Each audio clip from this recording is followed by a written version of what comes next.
اس کا ایک ذرہ دنیا کے میٹھے دریا میں ڈال دیا جائے تو تمام دریا کروے ہو جائے۔ نبی اکرم صلی اللہ علیہ وآلہ وسلم کا دنیا میں مذاق اڑائے جانے والوں کو بھی یہ درخت کھلایا جائے گا۔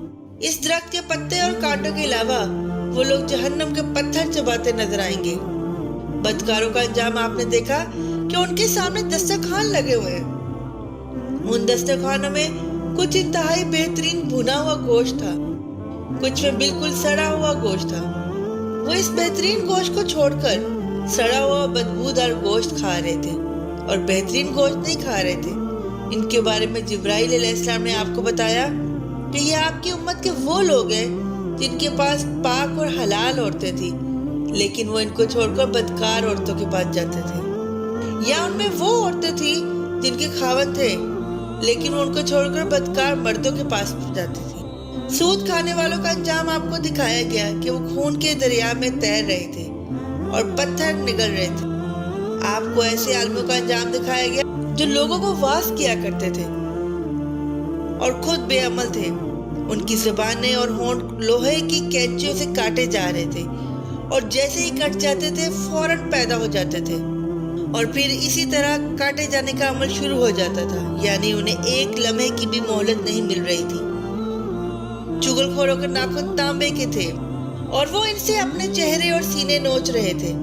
مسجد اقصی میں انبیاء علیہ السلام کی نماز میں امامت فرمانے کے بعد حضور اکرم صلی اللہ علیہ وآلہ وسلم کو 7 آسمانوں کی سیر کرائے گی۔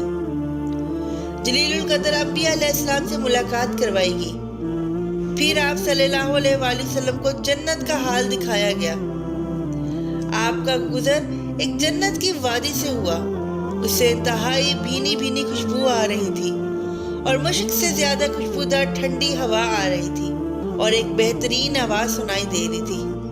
وہ آواز کہہ رہی تھی، میرے عشرت قدر میں ریشم، موتی، سونا، چاندی، مونگے، شہد، دودھ اور شراب کے جام و کٹورے بہت زیادہ ہو گئے ہیں۔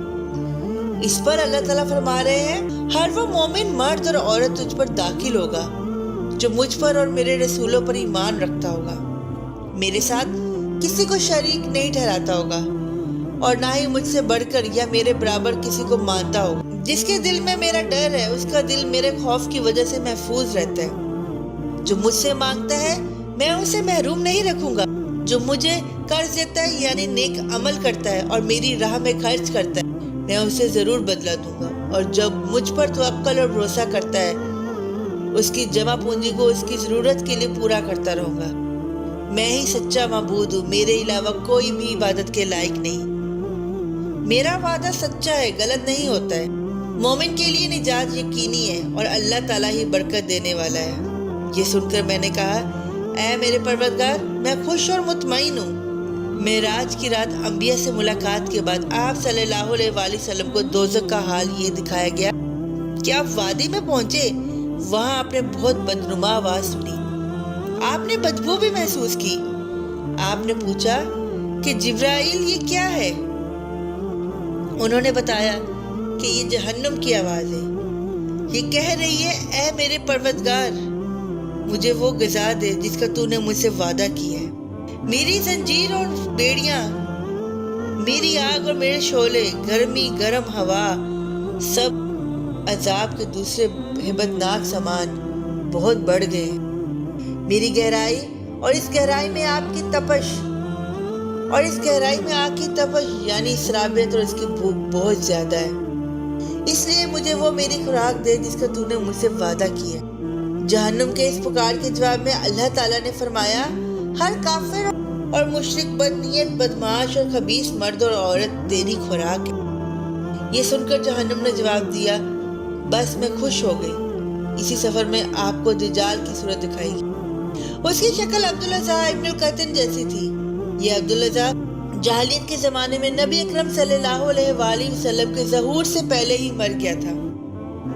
آپ کو وہاں کچھ لوگ دکھائے گئے، ان کے ہونٹ اونٹوں کے ہولوں جیسے تھے اور ان کے ہاتھوں میں پتھروں کی طرح بڑے بڑے انگارے تھے، یعنی اتنے بڑے بڑے تھے کہ ایک ایک انگارے میں ان کا ہاتھ بڑھ گیا تھا۔ وہ لوگ انگاروں کو اپنے منہ میں ڈالتے تھے۔ آپ نے یہ منظر دیکھ کر جبرائیل علیہ السلام سے پوچھا، جبرائیل یہ کون ہے؟ جواب میں انہوں نے بتایا، یہ وہ لوگ ہیں جو زبردستی اور ظلم سے یتیموں کا مال کھاتے تھے۔ جہنم دکھانے کے بعد آپ کو جنت دکھائے گی۔ آپ نے وہاں موتیوں کے بنے ہوئے گنبد دیکھے، وہاں کی مٹی مشک کی تھی۔ آپ نے جنت میں انار دیکھے، وہ بڑے بڑے تھے، اور جنت کے پرندے اونٹوں جتنے بڑے تھے۔ ساتوں آسمان کی سیر کے بعد آپ کو سدرۃ المنتہا تک لے جایا گیا۔ حضور صلی اللہ علیہ وآلہ وسلم نے سدرۃ المنتہا کی جڑ میں ایک چشمہ دیکھا جس سے 2 نہریں نکل رہی تھی، ایک کا نام کوثر اور دوسری کا نام رحمت تھا۔ آپ فرماتے ہیں میں نے اس چشمے میں غسل کیا۔ ایک روایت کے مطابق سدرۃ المنتہا کی جڑ سے جنت کی 4 نہریں نکل رہی تھی، اور ان میں ایک نہر پانی کی، دوسری دودھ کی، تیسری شہد کی اور چوتھی شراب کی ہے۔ اسی وقت سدرۃ المنتہا کے پاس آپ نے جبرائیل علیہ السلام کو ان کی اصل شکل میں دیکھا، یعنی جس شکل میں اللہ تعالیٰ نے بنایا تھا۔ ان کے 600 پر تھے، اور ہر پر اتنا بڑا کہ اس سے آسمان کا کنارہ چھپ جائے۔ ان پروں سے رنگ برنگ موتی اور یاقوت اتنی تعداد میں گر رہے تھے کہ ان کا شمار اللہ تعالیٰ کو ہی معلوم ہے۔ پھر ایک بدلی نے آپ کو گھیر لیا، آپ کو اسی بدلی کے ذریعے اوپر اٹھا لیا گیا۔ جبرائیل علیہ السلام وہیں رہ گئے۔ بدلی کی جگہ بعض روایات میں ایک سیڑھی کے ذریعے اٹھائے جانے کا ذکر بھی آیا ہے۔ یہاں آپ نے لوح محفوظ میں لکھے جانے والے کلمات کی آہٹ سنی۔ یہ توحید کے قلم تھے، اور فرشتے ان سے مخلوق کی قسمت لکھ رہے تھے۔ اس تفصیل سے معلوم ہوا کہ جبرائیل علیہ السلام سدرۃ المنتہا سے آگے نہیں گئے۔ یہ بھی معلوم ہوا کہ سدرۃ المنتہا 7ویں آسمان سے اوپر ہے۔ بعض علماء نے لکھا ہے یہ عرش اعظم کے در سے طرف ہے۔ ایک روایت میں ہے جبرائیل علیہ السلام آپ صلی اللہ علیہ وآلہ وسلم کو لے کر 7واں آسمان کے اوپر گئے۔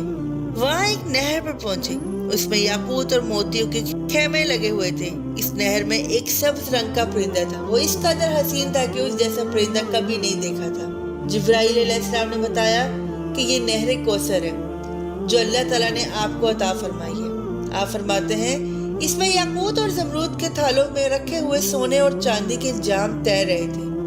اس نہر کا پانی دودھ سے زیادہ سفید تھا۔ آپ نے ایک جام اٹھایا، اس نہر سے بھر کر پانی پیا تو وہ شہد سے زیادہ میٹھا اور مشک سے زیادہ خوشبودار تھا۔ آپ فرماتے ہیں جبرائیل علیہ السلام مجھے لیے ہوئے سدرۃ المنتہا تک پہنچے۔ اس کے بعد حجاب اکبر ہے۔ حجاب اکبر پہنچ کے انہوں نے کہا میری پہنچ کا مقام یہاں ختم ہو گیا، اب آپ آگے تشریف لے جائیے۔ آپ فرماتے ہیں میں آگے بڑھا یہاں تک کہ میں سونے کے تخت تک پہنچ گیا۔ اس پر جنت کا ریشمی قالین بچھا ہوا تھا۔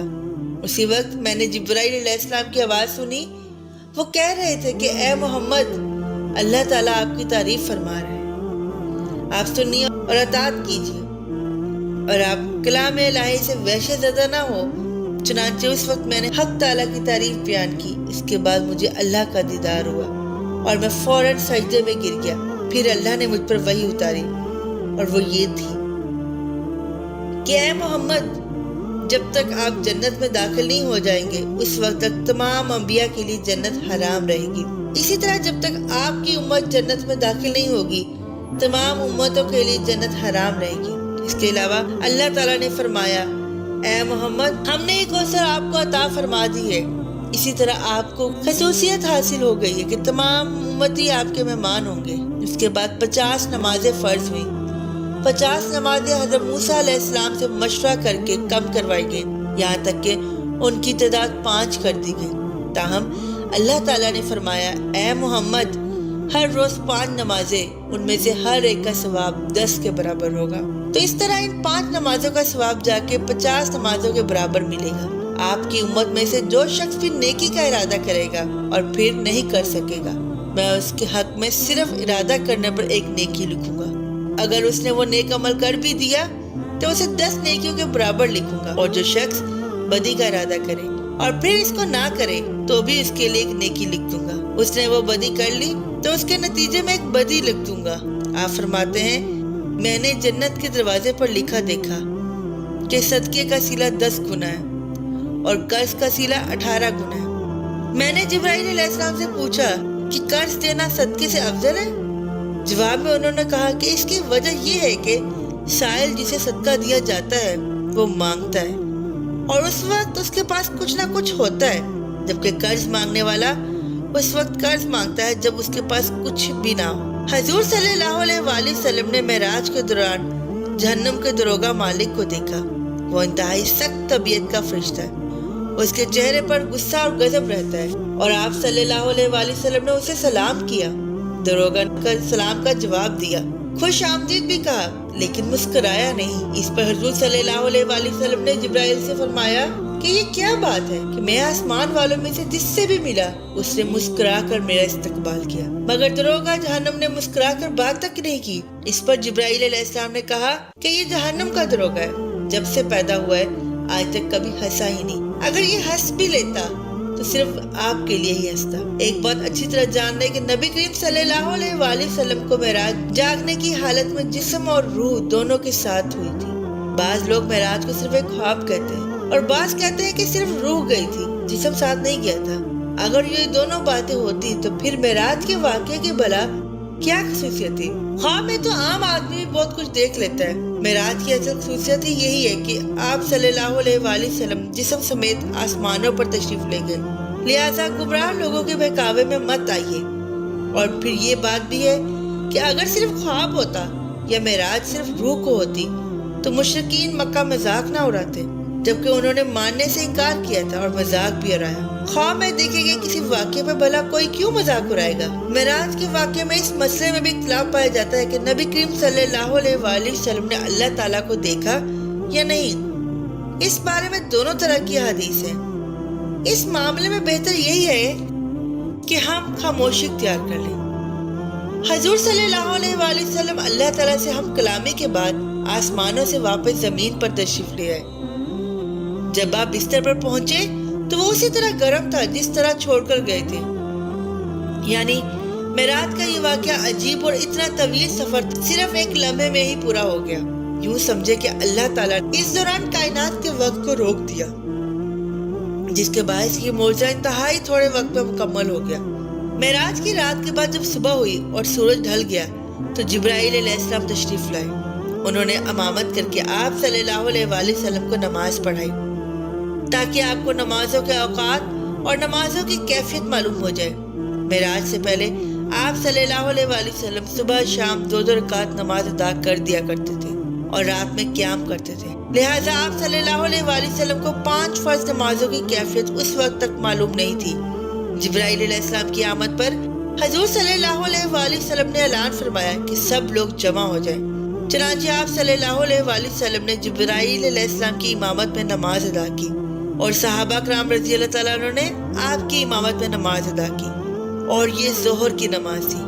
اسی روز اس کا نام ظہر رکھا گیا، اس لیے کہ یہ پہلی نماز تھی جس کی کیفیت ظاہر کی گئی تھی۔ چونکہ دوپہر کو عربی میں ظہیرہ کہتے ہیں، اسی لیے یہ بھی ہو سکتا ہے کہ یہ نام اسی بنیاد پر رکھا گیا ہو، کیونکہ یہ نماز دوپہر کو پڑھی جاتی ہے۔ اس نماز میں آپ نے 4 رکعت پڑھی اور قرآن کریم آواز سے نہیں پڑھا۔ اسی طرح عصر کا وقت ہوا تو عصر کی نماز ادا کی گئی، سورج غروب ہوا تو مغرب کی نماز پڑھی گئی۔ یہ 3 رکعت کی نماز تھی، اس میں پہلی 2 رکعتوں میں آواز سے قرات کی گئی، آخری رکعت میں قرات بلند آواز سے نہیں کی گئی۔ اس نماز میں بھی ظہر اور عصر کی طرح حضرت جبرائیل علیہ السلام آگے تھے۔ آپ صلی اللہ علیہ وآلہ وسلم ان کی امامت میں نماز ادا کر رہے تھے اور صحابہ نبی کریم صلی اللہ علیہ وآلہ وسلم کی امامت میں۔ رہا یہ سوال کہ یہ نماز کہاں پڑھی گئی، تو اس کا جواب یہ ہے کہ خانہ کعبہ میں پڑھی گئی، اور آپ صلی اللہ علیہ وآلہ وسلم کا رخ بیت المقدس کی طرف تھا، کیونکہ اس وقت قبلہ اول بیت المقدس تھا۔ حضور صلی اللہ علیہ وآلہ وسلم جب تک مکہ معظمہ میں رہے تو اسی سے منہ کر کے نماز ادا کرتے رہے۔ جبرائیل علیہ السلام نے پہلے دن نمازوں کے اول وقت میں نماز پڑھائی اور دوسرے دن آخری وقت میں، تاکہ معلوم ہو جائے نمازوں کے اوقات کہاں سے کہاں تک ہے۔ اس طرح یہ 5 نمازیں فرض ہیں اور ان کے پڑھنے کا طریقہ بھی آسمان سے نازل ہوا۔ آج کچھ لوگ کہتے ہیں کہ نماز کا کوئی طریقہ قرآن سے ثابت نہیں، لہذا نماز کسی بھی طریقے سے پڑھی جا سکتی ہے، تو بس قرآن کو مانتے ہیں۔ ایسے لوگ شدید گمراہی میں مبتلا ہیں۔ نماز کا طریقہ بھی آسمان سے نازل ہوا اور ہمیں نماز بھی اسی طرح پڑھنی ہوگی جس طرح نبی کریم صلی اللہ علیہ وآلہ وسلم اور آپ کے صحابہ پڑھتے رہے۔ یہ بات بھی ثابت ہے کہ فرض نمازیں 5 ہیں۔ حدیث کے منکر 5 نمازوں کا انکار کرتے ہیں، وہ صرف 3 فرض نمازوں کے قائل ہیں۔ لوگوں کو دھوکہ دینے کے لیے وہ کہتے ہیں کہ قرآن مجید میں صرف 3 نمازوں کا ذکر آیا، حالانکہ اول تو ان کی یہ بات ہے ہی جھوٹ، اور دوسری یہ جب احادیث سے 5 نمازیں ثابت ہیں تو کسی بھی مسلمان کے لیے اس سے انکار کرنے کی کوئی گنجائش نہیں رہتی۔ نمازوں کی حکمت کے بارے میں علماء نے لکھا ہے کہ انسان کے اندر اللہ تعالیٰ نے 5 حواس یعنی 5 حصے رکھی ہیں۔ انسان گناہ بھی انہی حصوں کے ذریعے کرتا ہے، یعنی آنکھ، ناک، منہ، کان، اعضاء اور جوارح، یعنی ہاتھ پاؤں۔ لہٰذا نمازیں بھی 5 مقرر کی گئی ہیں تاکہ ان 5 حواسوں کے ذریعے دن اور رات میں جو گناہ انسانوں سے ہو جائے وہ ان 5 نمازوں کے ذریعے دھل جائے۔ اس کے علاوہ بھی بے شمار حکمتیں ہیں۔ یہ بھی یاد رکھیں کہ معراج کے واقعے میں حضور صلی اللہ علیہ وآلہ وسلم کا آسمانوں پر جانا ثابت کرتا ہے کہ آسمان حقیقت میں موجود ہے۔ موجودہ ترقی یافتہ سائنس کا یہ نظریہ ہے کہ آسمان کا کوئی وجود نہیں، بلکہ یہ کائنات ایک عظیم خلا ہے۔ انسانی نگاہ جہاں تک جا کر رکتی ہے وہاں اس خلا کی مختلف روشنیوں کے پیچھے ایک نیل گو خط نظر آتا ہے جس کو انسان آسمان کہتا ہے۔ لیکن اسلامی تعلیم نے ہمیں بتایا ہے کہ آسمان موجود ہے، اور آسمان اسی ترتیب سے موجود ہے جو قرآن اور حدیث نے بتایا۔